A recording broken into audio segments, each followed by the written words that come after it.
Okay. Chapter 48.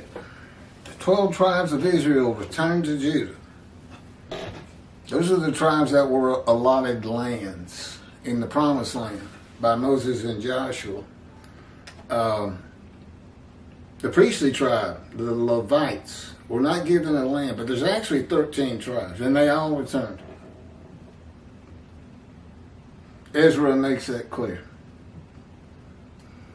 The book of Ezra. Now, this book is Isaiah 53 and the Day of the Lord. All of my videos are coming from chapters of either this book, all of this book, and the chapters of the second book he dictated to me, as he dictated the Torah to Moses, the life of God's righteous servant, Moshe, to show how I fit the verses of Isaiah 53. I mean, it's not everything in my life. It's really just all the bad things. Suffering, injuries, cancer, exposed to death. Okay, this is pretty long, so I'm going to get started on it. Oh, in addition, God also dictated, commanded, and directed each of the prophets of the book of the prophets to write their books. Everything in the Hebrew Bible came directly from God. He had men write it one way or another. Certainly the prophets did, wrote their own books. But probably would have helped with the writings, Ezra, Nehemiah, Chronicles 1, Chronicles 2, everything in there. Really, I had a lot more explanation of what's important about knowing this book and these videos in chapter 47, the one before this, especially the part 2, because it was real short, and so I talked a lot more about what you find in this book and what a man in divine beings is, and how they're just all over the Hebrew Bible. Moses, David, Elijah, all the prophets, men in divine beings. Now you can find out what that's about. This is Isaiah 43, verses 5 and 6. Fear not, for I am with you. I will bring your folk from the east, will gather you out of the west. I will say to the north, give back, and to the south, do not withhold. Bring my sons from afar, my daughters from the end of the earth. This would have been for the exiles as much as anything. This is Isaiah 43, verse 1. But now thus says the Lord, who created you, O Jacob? Who formed you, O Israel? Fear not, for I will redeem you. I have singled you out by name. You are mine.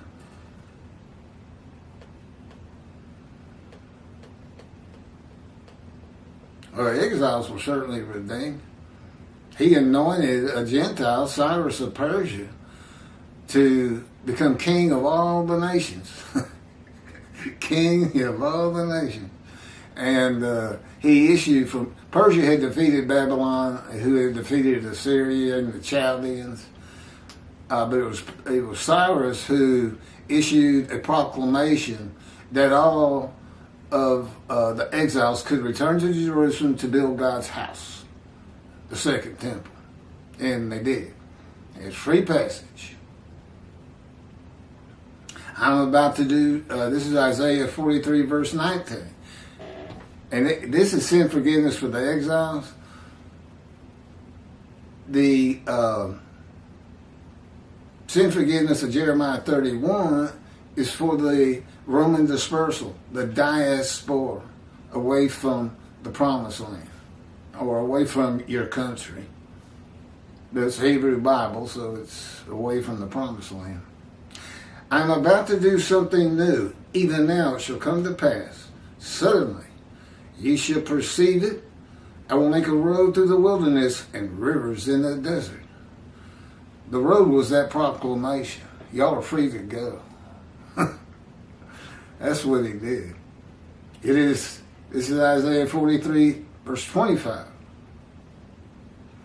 It is I who, for my own sake, wipe your transgressions away and remember your sins no more.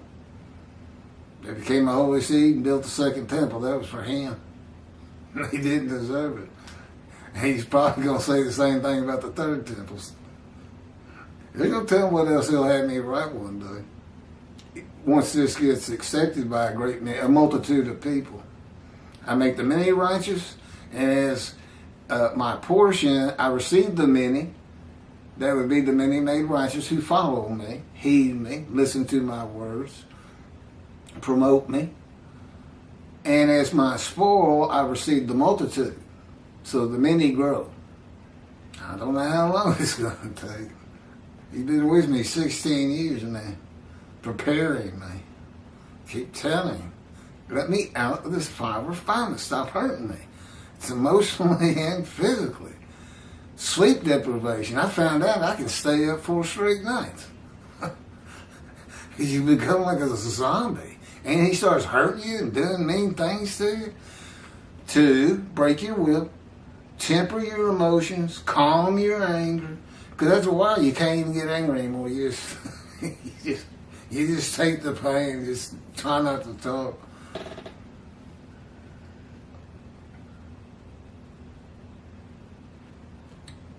This is 1 Chronicles 5 through 26. This chapter is actually in 3 parts. This is the first section. So the God of Israel roused the spirit of King Pul of Assyria, the spirit of King Tiglath-Pileser of Assyria, and he carried them away. Namely,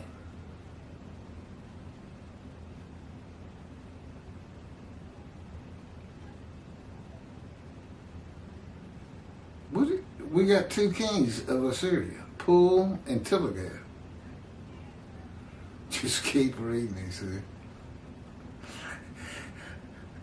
And he carried them away, namely, the Reubenites, the Gadites, and the half-tribe of Manasseh, and brought them to Hala, Habor, Hara, and the river Gozan, to this day. Those are the tribes that they didn't live in the Promised Land. They lived east of the river Jordan, adjacent to it. Apparently there was some nice land right across from the Promised Land. And they got to see it and take it off. Now the northern kingdom's going to get, this is what I'm about to read, defeated and deported, with Gentiles imported to the northern kingdom. And eventually Judah is defeated by Babylon. Assyria defeated the northern kingdom and the tribes I just mentioned. In the days of King Pekah of Israel, King Tiglath-Pileser of Assyria. No, that's a different one. Came and captured Ajan, Abel, Beth, Makkah, Jonah, Kedesser, Hazor, Gilead, Galilee, the entire region of Naphtali, and deported all the inhabitants to Assyria. That's 2 Kings, chapter 15, verse 29. In the 9th year of Hoshea, the king of Assyria captured Samaria. That's the northern kingdom. It's sometimes called the Samaria, sometimes Ephraim, and sometimes Israel. He deported the Israelites to Assyria and settled them in Hala, at the river Habor and the river Gozan, and in the towns of Media.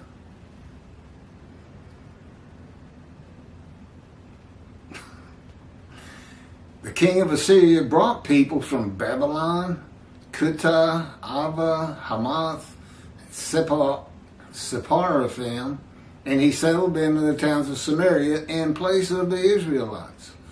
They took possession of Samaria and dwelt in its towns. 2 Kings chapter 25 verse 1. The king of Babylon had them struck down and put to death at Ribah, in the region of Hamath. Thus Judah was exiled from its land. 2 Chronicles, chapter 36, verse 2. Thus said King Cyrus of Persia, the Lord God of heaven has given me all the kingdoms of the earth, and has charged me with building him a house in Jerusalem, which is in Judah. Jerusalem's actually in the lands of Benjamin, but all the kings all the kings of Judah rule from Jerusalem. So Benjamin's lands are considered part of Judah. Any one of you of all his people, all you 13 tribes, it doesn't say that, it says, of you of all his people, the Lord his God be with him, and let him go up. Go to Jerusalem and build the second temple. 1 Chronicles, chapter 9, verses 2 and 3. The first to settle in their towns, on their property, were Israelites, priests, Levites, and temple servants, while some of the Judaites, some of the Benjamites, and some of the Ephraimites, and Manasseites settled in Jerusalem. Well, they weren't lost, were they? Ephraim and Manasseh. And Ezra makes it even more clear. Part 2, from the book of Ezra and Nehemiah. The following verses were written by men who were eyewitnesses of the return of all the tribes of Israel under the declaration of Cyrus of Persia, whom God anointed to clear the way for them to build the second temple. They testify that all 12 tribes and the tribe of the Levites returned to the lands of Judah and the lands of Benjamin, the lands of the kingdom of Samaria, the northern kingdom, sometimes called Ephraim and sometimes called Israel, were inhabited by Gentiles. Ezra, chapter 3, verse 1. When in the 7th month arrived, the Israelites being settled in their towns, the entire people assembled as one man in Jerusalem. There it is. That's the definition of the Jewish people being called Israel. They have to gather as one man, all of them. It's only happened twice. At Oreb, when God had Moses get all of the Israelites together, and they gathered as one man. And to a man agreed to be his people and to listen and to obey and abide by his laws, commandments, and directions they received from Moses. Ezra chapter 2, verse 70. The priests, the Levites, and some of the people, and the singers, gatekeepers, and the temple servants took up residence in their towns, and all Israel in their towns. Well, the people from the northern kingdom couldn't go back there. They was inhabited by Gentiles. So they came into Judah, which had been vacated during the exile, and the people who had lived there, it was some 70 years, were no longer alive, I guess, for the most part. And they just had to establish new residences, new towns for the exiles. Everybody living in the southern kingdom.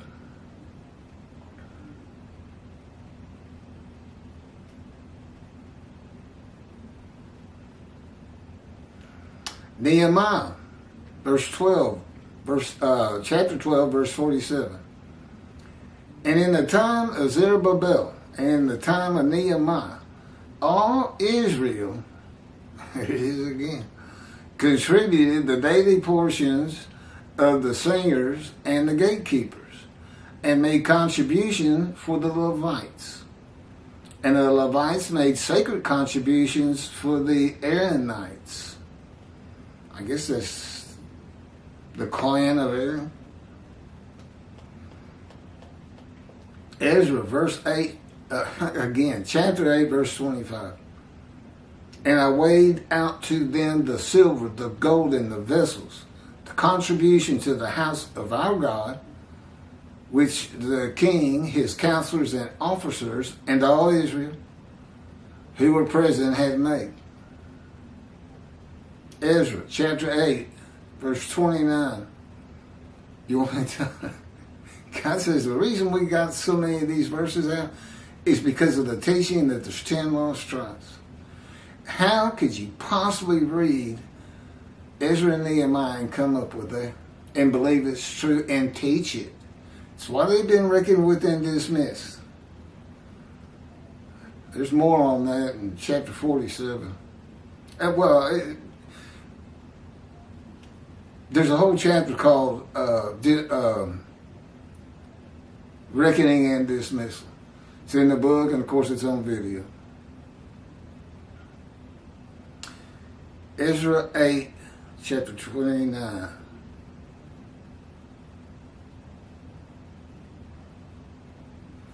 Guard them diligently until such time as you weigh them out in the presence of the officers of the priests and the Levites and the officers of the clans of Israel in Jerusalem in the chambers of the house of the Lord.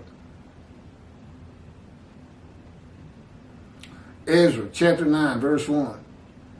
When this was over, the officers approached me, saying, this would have been Ezra, the people of Israel and the priests and Levites have not separated themselves from the peoples of the land whose abhorrent practices are like those of the Canaanites, the Hittites, the Perizzites, the Jebusites, the Amorites, the Moabites, the Egyptians, and the Amorites. Ezra chapter 10, verse 5. So Ezra at once put the officers of the priests and Levites and all Israel under oath to act accordingly, and they took the oath. Nehemiah, chapter 1. He controls my thoughts and my words, and he's the one actually doing that. And it's because he wanted me to tell you that, I guess. He's mysterious, my friends. He's got a lot of personality. He can be quite humorous, when he's not tearing me to pieces in the fire of refinement, which is pretty rare, actually. I had a good night. The day started out, I know he's here. Believe me, his power's around me. Both my feet are numb and tingling. I can feel pressure on my shoulders and my knees. I can hardly get out of this chair. And he thinks that's so funny. He does. I can see. I just know he's laughing. It's not to my ear. Let your ear, I just said ear. Let your ear be attentive and your eyes open to receive the prayer of your servant that I am praying to you now, day and night, on behalf of the Israelites, your servants. He doesn't call them righteous servants, by the way. They're always servants.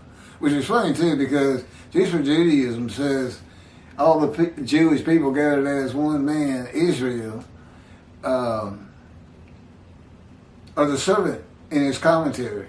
But he's saying they're the righteous servant of Isaiah 53, but he never uses that phrase.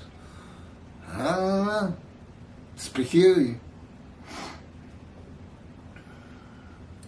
Day and night on behalf of the Israelite, your servants, confessing the sins that we Israelites have committed against you, sins that I and my father's house have committed.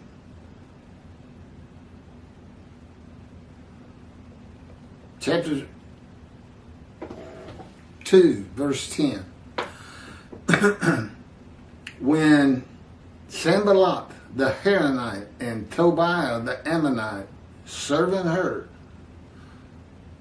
it displeased him greatly that someone had come intent on improving the condition of the Israelites. There would be people from the northern kingdom, Gentiles. Nehemiah chapter 8, verse 17. The whole community that returned from the captivity made booths and dwell in the booths. The Israelites had not done so from the days of Joshua son of Nun to that day. And there was very great rejoicing. Right, part of the high holidays. Nehemiah chapter 8 verses 1 and 2. On the 24th day of this month, the Israelites assembled, fasting in sackcloth and with earth upon them. Those of the stock of Israel separated themselves from all foreigners and stood and confessed their sins and the iniquities of their fathers. Day of Atonement, Yom Kippur beginning. Nehemiah chapter 11 verses 3 and 4. These are the heads of the province who lived in Jerusalem, in the countryside of Judah. The people lived in their towns, each on his own property. Israelites, priests, Levites, temple servants, and the sons of Solomon's servants. While in Jerusalem, some of the Judahites and some of the Benjamites lived. Okay, it's part 3, last part. The tribes of Reuben, Gad, and the half-tribe of Manasseh, and the northern kingdom of Samaria were deported northwest of Babylon, that would have been Iraq, and to the towns of Media, that would have been Iran, and the kingdom of Judah was deported to Babylon. Again, that's Iraq. Jerusalem is within the lands of Benjamin, which lands are considered part of the kingdom of Judah, since that is where the kings of Judah rule from. I'm telling him while I'm reading that, I've already said this. And he said it's good for him to hear it twice. Okay, that's what you say to God. He'll say, Keith. I said, what? Go do this, go do that. Or turn the TV up. And I'll say, okay. Because that's what you do with God. That's what you say all the time. Okay. He doesn't always. Actually, he rarely addresses me by name. If he says something, I know it's from me.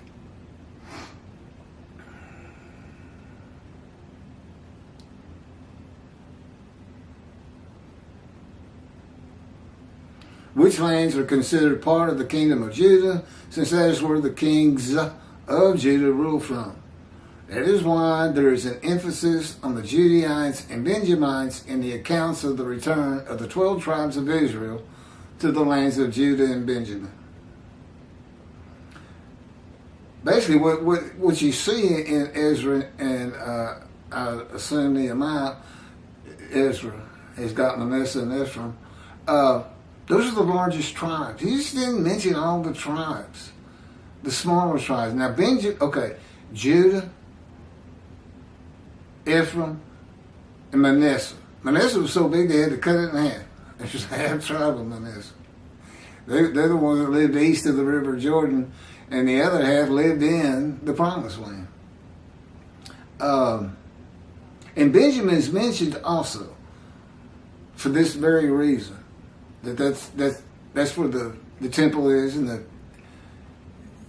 the king's rule from the lands of Benjamin. He's mentioned, and Benjamin was the smallest tribe.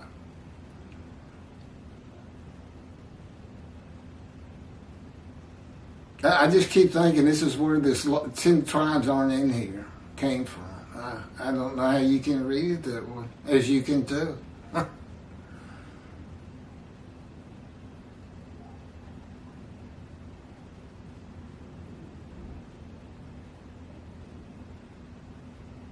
What is this? No. Did the page move? No. When the 7th month arrived, the Israelites being settled in their towns, the entire people assembled as one man in Jerusalem. When the people Israel gather as one man, it is all 12 tribes and the Levites, the priestly tribe without an allotment of the promised land. Judahites and Benjamites alone are not Israel, though all reference to Israelites would include them. The first to settle in their towns on their property were Israelites, priests, Levites, and temple servants, while some of the Judaites and some of the Benjamites, some of the Ephraimites, and some of the Manassesites settled in Jerusalem. Ephraim and Manasseh were not lost tribes, as many believe and many rabbis teach from writings outside of the Hebrew Bible. I would suspect the Talmud or something from Rambam. It is said in writings by sages and rabbis that 10 of the 12 tribes of Israel became lost and did not return to Judah to build a second temple. There never were lost tribes according to the Hebrew Bible and God. These are the words of God. This is God's chapter. Every bit of it. He taught it to me, and he said, Keith, go to your computer. Type this. 12 tribes of Israel returned to... all 12 tribes returned. And go to your Tanakh. You can find the translation of it was on the internet. I can't find it, man. And put all these verses in. You know, copy, paste, put them on my notepad. Commanded and directed, do these things. We're going to put them on to a new blog. We got up to like 117 blogs, and then we turned those 117 into a book of 50 chapters. We were doing that a long time ago.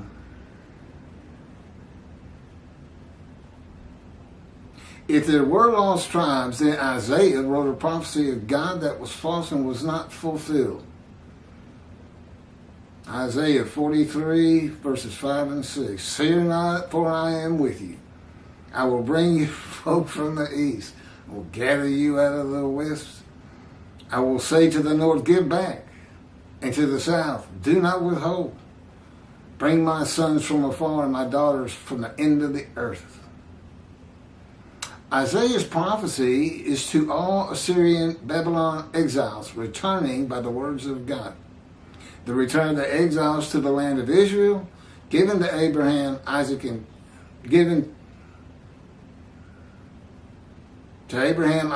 Jacob by covenant, and partitioned among the 12 tribes of Israel by Moses and Joshua, is not just the Babylon exiles of Judah and Benjamin. It includes all the tribes that were defeated, deported, and exiled by the Assyrians before them. The Babylon exiles were the last to be deported to the vast lands of Babylonia, which was once Assyria, where all the exiles were, and by this time scattered far and wide throughout Babylonia along many different rivers. The Babylon exiles are all 13 tribes in Assyria, Babylonia. What they ought to be called is the Assyria, Babylon, Persian exiles. Next chapter,